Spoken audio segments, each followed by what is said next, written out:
Hello, എല്ലാവർക്കും സുഖമല്ലേ? ഫാമിലിയായിട്ട് ഒരു കൊടൈക്കനാൽ ട്രിപ്പ് പോയിട്ടുണ്ടായിരുന്നു. അതിൻ്റെ വിശേഷങ്ങളാണ് ഈ വീഡിയോയിൽ.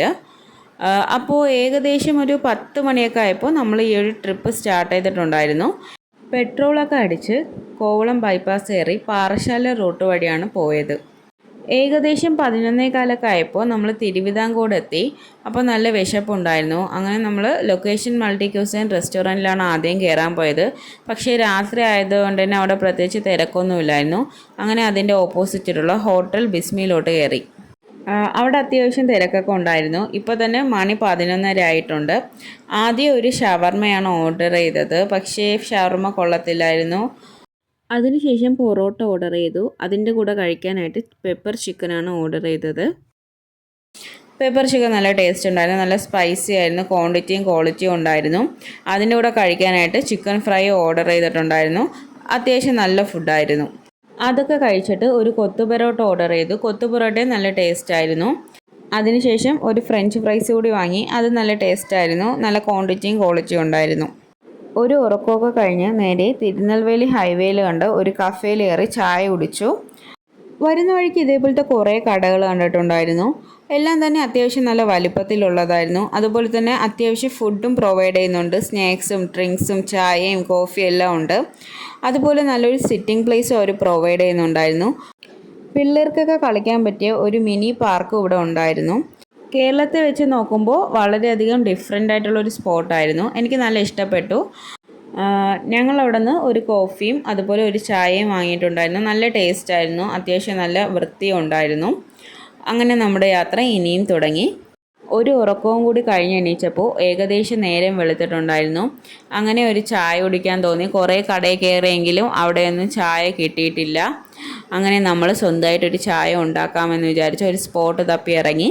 ഓൾറെഡി സ്റ്റൗവും അതുപോലെ തന്നെ പാത്രവും വെള്ളമൊക്കെ നമ്മുടെ കയ്യിലുണ്ടായിരുന്നു. അങ്ങനെ അവിടെ ഉണ്ടായിരുന്ന ഒരു സ്പോട്ടിലിറങ്ങി ചായ ഉണ്ടാക്കി. കാണാൻ തന്നെ അടിപൊളിയായിട്ടുള്ളൊരു പ്ലേസ് ആയിരുന്നു ഇത്. അങ്ങനെ കുറേ നേരം അവിടെയൊക്കെ സ്പെൻഡ് ചെയ്തു. കുറേ ഫോട്ടോസും വീഡിയോസൊക്കെ എടുത്തു. ഏകദേശം ഒരു 10 മണിയൊക്കെ ആയപ്പോൾ നമ്മൾ കൊടൈക്കനാലിലെത്തി. ആദ്യം തന്നെ ബ്രേക്ക്ഫാസ്റ്റ് കഴിക്കാനായിട്ടാണ് പോയത്. ഞാൻ 3-ാമത്തെ പ്രാവശ്യമാണ് കൊടൈക്കനാലിൽ വരുന്നത് ഈ ഒരു വർഷം തന്നെ. പോയതിൽ വെച്ച് അത്യാവശ്യം വൃത്തിയും അതുപോലെ നല്ല ഫുഡും കിട്ടുന്ന ഒരു റെസ്റ്റോറൻറ്റാണ് ഹിൽ ടോപ്പ് ഇൻ. ഇവിടെ വെജ് റെസ്റ്റോറൻറ്റും ഉണ്ട്, നോൺ വെജ് റെസ്റ്റോറൻറ്റും ഉണ്ട്. അതുപോലെ തൊട്ടടുത്ത് തന്നെ അവരുടെ ബേക്ക് ഹൗസും ഉണ്ട്. അങ്ങനെ ഞങ്ങൾ ഫുഡ് കഴിക്കാനായിട്ട് കയറി.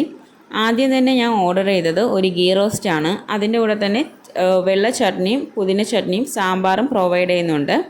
അത്യാവശ്യം കഴിക്കാൻ തന്നെ നല്ല ഫുഡായിരുന്നു. നല്ല ക്വാണ്ടിറ്റിയും ക്വാളിറ്റിയും ഉണ്ടായിരുന്നു. എനിക്കിഷ്ടപ്പെട്ടു.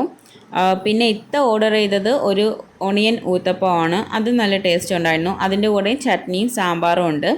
അനിയൻ വാങ്ങിയത് പൂരിയും ചന്ന മസാലയുമാണ്. അത് ആവറേജ് ടേസ്റ്റ് ആയിരുന്നു. അതിനുശേഷം ഒരു കോഫിയും കൂടി കഴിച്ച് ബ്രേക്ക്ഫാസ്റ്റ് കംപ്ലീറ്റ് ചെയ്തു. കൊടൈക്കനാൽ സിറ്റിക്ക് അടുത്തായിട്ട് തന്നെയാണ് റൂം എടുത്തത്.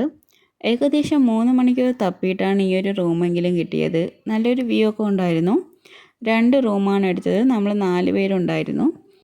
ഇതാണ് ആദ്യത്തെ റൂം. ഒരു ക്യൂൺ സൈസ് ബെഡുണ്ട്. അതുപോലെ തന്നെ അത്യാവശ്യം നല്ല സ്പേസ് ഉണ്ട്, നീറ്റായിരുന്നു. ഇവിടുത്തെ വ്യൂവും അത്യാവശ്യം നല്ലതായിരുന്നു. ഡ്രസ്സൊക്കെ അടുക്കി വയ്ക്കാനായിട്ട് അത്യാവശ്യം നല്ലൊരു സ്പേസും പ്രൊവൈഡ് ചെയ്തിട്ടുണ്ട്. പിന്നെ ബാത്റൂമിൻ്റെ കാര്യം നോക്കുമ്പോൾ ബാത്റൂം നല്ല ക്ലീൻ ആയിരുന്നു. അതുപോലെ തന്നെ അത്യാവശ്യം നല്ല കുഴപ്പമില്ലാത്ത റൂമായിരുന്നു. ഇതേ സ്ട്രക്ചറിൽ തന്നെയാണ് അടുത്ത റൂമും വരുന്നത്. ഒരു ടി വി ഉണ്ട്, കേബിൾ കണക്ഷനൊക്കെ ഉണ്ട്, വൈഫൈയും ഉണ്ട്. ഇവിടെ നിന്ന് ഇറങ്ങുമ്പോൾ അത്യാവശ്യം നല്ല വ്യൂ ഉണ്ട്. ഒരു ബാൽക്കണി ഉണ്ട്. അവിടെ ഇരിക്കാനായിട്ട് ഒരു ചെറിയൊരു ടേബിളും അതുപോലെ 2 ചെയറും ഉണ്ടായിരുന്നു. 2 റൂമിനും കൂടി 2500 രൂപയാണ് ആയിട്ടുണ്ടായിരുന്നത്. ട്രാവൽ ചെയ്യുമ്പോൾ മിക്കവാറും നമ്മൾ ഫുഡ് ഉണ്ടാക്കി കഴിക്കുകയാണ് ചെയ്യുന്നത്. ഈ തവണയും ഫുഡ് ഉണ്ടാക്കി. നൈറ്റ് ഡിന്നറിനായിട്ട് ചിക്കൻ കറിയും ചിക്കൻ സ്ട്രിപ്സും സലാഡും നെയ്ച്ചോറുമാണ് ഉണ്ടാക്കിയത്. ഇവിടെ ചിക്കൻ കറിയുടെ ഒരുക്കങ്ങൾ നടക്കുവാണ്. അപ്പോൾ പുറത്ത് പായയും ബ്ലാങ്കറ്റൊക്കെ വിരിച്ച് നമ്മളങ്ങനെ വൈബിൽ സെറ്റായിട്ട് ഇരിക്കുവാണ്. ഓൾറെഡി കറി മസാലയും ബാക്കി പൗഡേഴ്സൊക്കെ നമ്മൾ വീട്ടിൽ നിന്ന് കൊണ്ടുവന്നു. പിന്നെ വെജിറ്റബിൾസൊക്കെ ഇവിടെ വന്നിട്ടാണ് വാങ്ങിയത്. ഏകദേശം കുക്കിംഗ് ഒക്കെ കഴിയാറായി. ഇവിടെ ചിക്കൻ സ്ട്രിപ്സൊക്കെ ഉണ്ടാക്കി. നല്ല ടേസ്റ്റ് ഉണ്ടായിരുന്നു കഴിക്കാൻ. അത്യാവശ്യം റെസ്റ്റോറൻറ്റിൽ കിട്ടുന്ന അതേ ടേസ്റ്റ് ആയിരുന്നു. ചിക്കൻ കറി, നെയ്ച്ചോറ്, സലാഡ് എല്ലാം പ്രിപ്പയർ ചെയ്തു. പ്ലേറ്റൊക്കെ നമ്മൾ ഓൾറെഡി വാങ്ങിക്കൊണ്ട് വന്നു. ഈ ഒരു തണുപ്പത്ത് നല്ല ചൂട് നെയ്ച്ചോറൊക്കെ കഴിച്ച് ഉറങ്ങാനായിട്ട് കിടന്നു. രാവിലെ തന്നെ ഉറക്കം എണീച്ച് നേരെ കോട കാണാനായിട്ടാണ് ഓടിയത്. അത്യാവശ്യം നല്ല രീതിക്ക് തണുപ്പും കോടയും ഉണ്ടായിരുന്നു. ഫോണിൽ കാണുന്നത് പോലെയല്ല, നല്ല രീതിക്ക് കോട ഉണ്ടായിരുന്നു. ഫോണിൽ അത് ക്ലിയർ ആയിട്ട് കാണാൻ പറ്റുന്നില്ല. നല്ല തണുപ്പും ഉണ്ടായിരുന്നു. ഇന്നലെ രാത്രി തന്നെ നല്ല മഴയൊക്കെ ഉണ്ടായിരുന്നു. ഞാൻ തണുത്തിട്ട് 2 സ്വെറ്ററൊക്കെ ഇട്ടാണ് കിടന്നുറങ്ങിയത്. അവിടെ നിന്ന് ഫ്രഷായി റൂമൊക്കെ വെക്കേറ്റ് ചെയ്ത് നേരെ ഫുഡ് കഴിക്കാനായിട്ട് പോയി. സെയിം സ്പോട്ടിലോട്ട് തന്നെയാണ് പോയത്. ഇന്നലത്തെ സെയിം ഐറ്റം തന്നെയാണ് കഴിച്ചത്. ഇന്ന് പുതിന ചട്നിക്ക് പകരം ഓറഞ്ച് കളറിലുള്ള ഈ ഒരു ചട്നി ആയിരുന്നു. ഫുഡ് നല്ല ടേസ്റ്റ് ഉണ്ടായിരുന്നു. നമ്മൾ സിറ്റിയിൽ നിന്ന് മാറി നേരെ ഒരു വില്ലേജ് ഏരിയയിലോട്ടാണ് പോയത്. ആദ്യം നമ്മൾ പോയത് പൂമ്പാറ എന്ന് പറയുന്ന ഒരു വില്ലേജിലോട്ടാണ്. നമ്മുടെ ലൈഫൊക്കെ എന്തുമാത്രം ബെറ്ററാണെന്ന് നമുക്ക് ഈ ഒരു സ്പോട്ടിലൊക്കെ വരുമ്പോൾ മനസ്സിലാവും.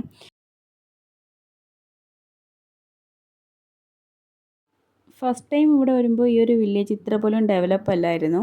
അങ്ങനെ അവിടെ കുറച്ച് നേരം സ്പെൻഡൊക്കെ ചെയ്ത് നേരെ കൂകൽ വില്ലേജിലോട്ട് പോയി. പോകുന്ന വഴിയൊക്കെ അടിപൊളിയായിരുന്നു. ലൈഫിൽ ഒരു തവണയെങ്കിലും എക്സ്പീരിയൻസ് ചെയ്യേണ്ട ഒരു സ്പോട്ട് തന്നെയാണിത്. നല്ല കോട നിറഞ്ഞ വഴികളായിരുന്നു. അതുപോലെ അടിപൊളി, നോ വേർഡ്സ് ടു എക്സ്പ്ലെയിൻ എന്ന് പറയത്തില്ലേ, അതുപോലെ ഒരു രീതിയാണ്. ഫോണിൽ കാണുന്നതൊന്നുമല്ല, നമ്മൾ കണ്ടു തന്നെ അറിയണം. അത്രയ്ക്ക് അടിപൊളിയാണ് ഈ ഒരു റോഡും അവിടുത്തെ കാഴ്ചകളും ആ ഒരു വില്ലേജും ഒക്കെ. ഇടയ്ക്ക് വിശന്നിട്ടുണ്ടായിരുന്നു. പോകുന്ന വഴിക്കൊന്നും ഒരു ഹോട്ടലും ഇല്ല. അതുപോലെ അവരുടെ മീൻസ് ചോളം അങ്ങനെയൊക്കെ വിൽക്കുന്ന കടകൾ മാത്രമേ ഉള്ളൂ. ഫുഡ് കഴിക്കാനായിട്ട് ഒരിടവും ഇല്ല. അപ്പോൾ നമ്മുടെ കയ്യിൽ ഗ്യാസ് സ്റ്റവ് ഉണ്ടായിരുന്നു, മാഗിയും കരുതിയിട്ടുണ്ടായിരുന്നു. അങ്ങനെ മാഗിയൊക്കെ ഉണ്ടാക്കി. അതുപോലെ തന്നെ നമ്മൾ അവിടെ നിന്ന് ബേക്കറിയിൽ നിന്ന് ബ്രെഡും കേക്കും വാങ്ങിയിട്ടുണ്ട്. പിന്നെ ഈ ഒരു ഐറ്റവും വാങ്ങി. ഇതിൻ്റെ പേര് എനിക്ക് ഓർമ്മയില്ല, പക്ഷേ അത്യാവശ്യം നല്ല ടേസ്റ്റ് ഉണ്ടായിരുന്നു. വാങ്ങിയതെല്ലാം കൊള്ളായിരുന്നു. അതിനുശേഷം നമ്മൾ നേരെ പോയത് കൂകലിലുള്ള ഒരു ചെറിയ വെള്ളച്ചാട്ടത്തിലോട്ടാണ്. അത്യാവശ്യം നല്ലൊരു എക്സ്പീരിയൻസ് ആയിരുന്നു. അത്യാവശ്യം വലിയൊരു വെള്ളച്ചാട്ടമായിരുന്നു. അങ്ങനെ അതൊക്കെ കഴിഞ്ഞിട്ട് അടുത്ത ദിവസം നമ്മൾ പോയത് മന്നവന്നൂർ എന്ന് പറയുന്ന ഒരു സ്ഥലത്താണ്. ഇവിടെ ഐക്കറിൻ്റെ തന്നെ ഒരു മുയലിൻ്റെയും അതുപോലെ ആടിനെയൊക്കെ വളർത്തുന്ന ഒരു സ്ഥലമുണ്ട്. അവിടെയൊക്കെ പോയി കുറേ നേരം ടൈമൊക്കെ സ്പെൻഡ് ചെയ്തു. അതിനുശേഷം നമ്മൾ നേരെ കൊടൈക്കനാൽ സിറ്റിയിലോട്ട് പോയി അവിടെ തന്നെ ഒരു റൂം എടുത്തു. മന്നവന്നൂർ പോയതും അതുപോലെ തന്നെ കൂകൽ വില്ലേജിലോട്ട് പോയതുമായിട്ടുള്ള ആ ഒരു വ്ളോഗൊക്കെ ഉടൻ തന്നെ നമ്മുടെ ചാനലിൽ അപ്ലോഡ് ചെയ്യുന്നതായിരിക്കും. നമ്മൾ സ്റ്റേ ചെയ്തതും അതുപോലെ അന്നത്തെ ദിവസം ഫുഡ് ഉണ്ടാക്കിയതും എവിടെയൊക്കെ പോയി എന്നതൊക്കെ ഉൾപ്പെടുത്തിയായിരിക്കും വ്ളോഗ് വരുന്നത്. അപ്പോൾ ഈ ഒരു വീഡിയോ ഇഷ്ടമായെങ്കിൽ എല്ലാവരും ചാനൽ സബ്സ്ക്രൈബ് ചെയ്ത് സപ്പോർട്ട് ചെയ്യുക. താങ്ക്